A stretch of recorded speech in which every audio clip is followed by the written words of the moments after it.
Bienvenue dans Le Petit Pois dans la tête, le podcast qui nourrit l'esprit et l'assiette, sans prise de tête. Pourquoi ce podcast?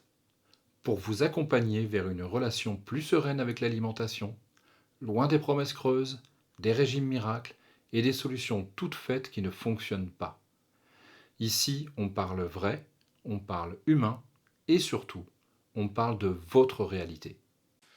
On pourrait croire que manger sans avoir faim est un problème à corriger. En réalité, c'est peut-être l'une des informations les plus précieuses qu'on puisse observer sur soi-même. Alors je sais que ça peut paraître contre-intuitif comme ça, parce qu'on entend partout qu'il faudrait manger uniquement quand on a faim, que manger sans faim, c'est le début des ennuis, et que c'est ça le problème qu'il nous faut régler en fait. Mais si on changeait un petit peu de perspective, si au lieu de voir ça comme une erreur à corriger, on le voyait comme un signal à écouter, pas comme un dysfonctionnement, mais simplement comme une information. C'est ce que j'observe en consultation, et c'est ce que j'ai mis longtemps à comprendre pour moi-même. Alors, il y a une phrase que j'entends régulièrement. Vous savez, moi, j'ai faim toute la journée.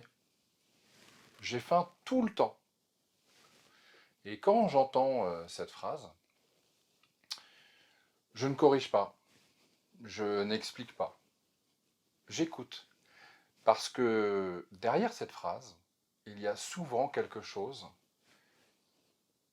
d'autre que ce qu'elle dit littéralement.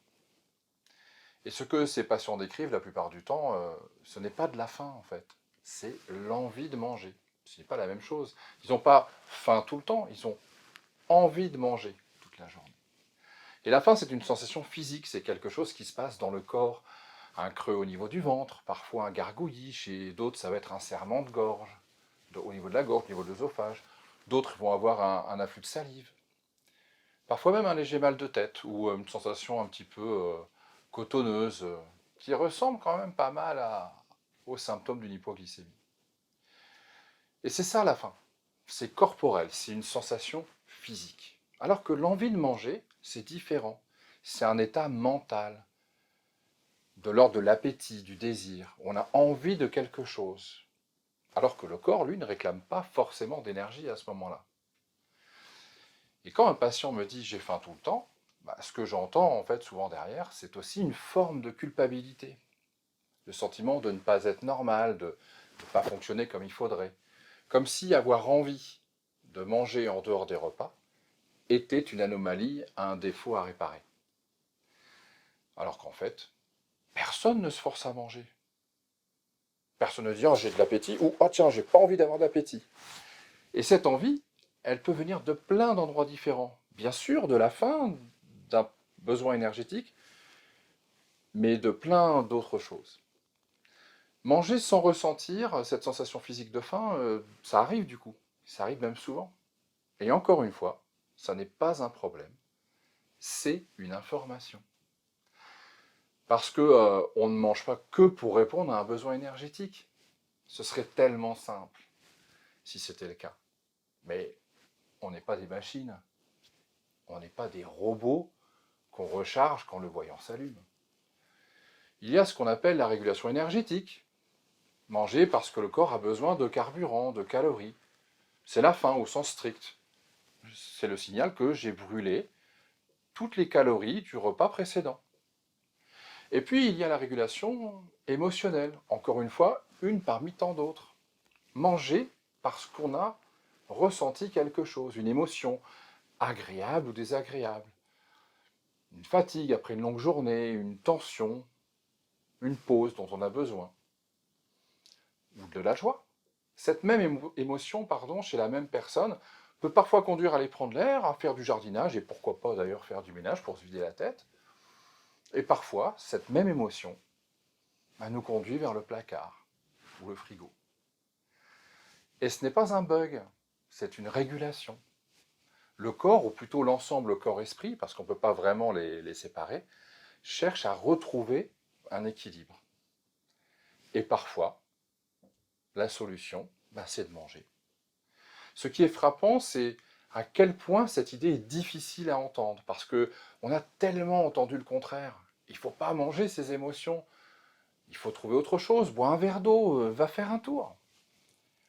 Ces injonctions partent d'une bonne intention le plus souvent, mais elles créent quelque chose de toxique. L'idée que si on mange pour une raison émotionnelle, alors on fait quelque chose de mal, qu'on devrait avoir honte, qu'on n'est pas assez fort, pas assez discipliné, pas assez normal, somme toute. Alors que non. C'est normal de manger pour réguler une émotion. C'est prendre soin de soi.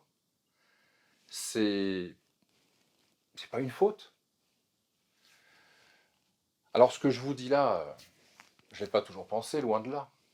Pendant des années, j'ai cru exactement l'inverse, comme beaucoup d'entre nous. J'ai cru qu'il ne fallait pas manger ses émotions, j'ai cru que c'était ça mon problème de poids, que si j'arrivais à m'en empêcher, alors tout irait mieux. Combien de fois je me suis retrouvé en fin de journée, après des heures de travail, fatigué, tendu, avec cette envie d'aller manger quelque chose. Pas forcément de la faim, juste cette envie de me poser, de souffler et de me faire du bien. Mais j'avais toujours cette petite voix qui disait « Tu n'as pas vraiment faim, donc tu ne devrais pas ». Alors je culpabilisais. Je mangeais quand même, souvent, et je culpabilisais encore plus après. Ce cercle-là, je l'ai vécu longtemps. Et ce qui l'alimentait, c'était justement cette croyance, entre autres, manger sans faim, c'est mal. C'est ça le problème, il faut que je le corrige. Aujourd'hui, j'ai un autre regard. J'ai fait la paix avec mon image, j'ai fait la paix avec mon corps. Ça n'a pas toujours été le cas, vous l'avez compris. Mais aujourd'hui, quand je mange pour me réconforter, je ne me flagelle plus. Je me dis que je prends soin de moi, que c'est une des façons dont je me régule, et que c'est pas moins valable qu'aller faire un tour en vélo. Et ce qui me frappe en consultation, comme dans la vie d'ailleurs, dès que je dis que je suis diététicien, forcément, l'alimentation vient comme un sujet, c'est à quel point les gens sont perdus. Perdus parce que ils sont inondés d'injonctions tout aussi contradictoires les unes que les autres. Mange à heure fixe, mais ne mange pas tes émotions.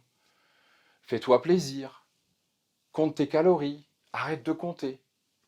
Tout est son contraire en permanence. Et au milieu de tout ça, les gens ne savent plus quoi faire. Ils intellectualisent le moindre geste. Ils se posent 1000 questions avant de manger. Et ils vivent dans leur tête au lieu de vivre dans leur corps. Et c'est là que l'angle change tout, vous savez, cette perspective un peu nouvelle. Se demander, est-ce que j'ai faim, comme je disais la semaine dernière, ce n'est pas intellectualiser, comme je l'entends parfois. C'est exactement l'inverse. C'est revenir au corps, c'est sortir de la tête et faire confiance à ses sensations plutôt qu'à des injonctions extérieures. Manger sans avoir faim, ce n'est pas un problème à résoudre, c'est une information à recevoir, une information sur ce qui se passe en soi à ce moment-là, sur l'émotion présente, sur le besoin réel, sans se demander qu'est-ce qui va se passer dans le futur ou qu'est-ce que j'ai mangé la veille. Et quand on reçoit cette information sans jugement, sans culpabilité, eh bien quelque chose se détend, on arrête de lutter contre soi-même et on commence à s'écouter. Et c'est là que la régulation peut se faire naturellement. Pas en contrôlant, pas en luttant contre son corps, mais en s'écoutant. Alors aujourd'hui, je ne vous dis pas quoi faire, je ne vous donne pas de méthode. Ce n'est pas mon rôle ici et je pense que ce n'est pas le lieu ni le meilleur moyen de le faire. Les consultations, ça se prête à ça. Ce que je vous propose, c'est juste d'observer. La prochaine fois que vous mangez ou que vous avez envie de manger, vous pouvez simplement vous poser la question, est-ce que j'ai faim? Est-ce que je la reconnais? Est-ce que c'est quelque chose de physique? Un creux, une sensation dans le ventre, dans la gorge? Ou est-ce que c'est une envie de manger qui vient d'autre chose? Alors si c'est de la faim, c'est bien.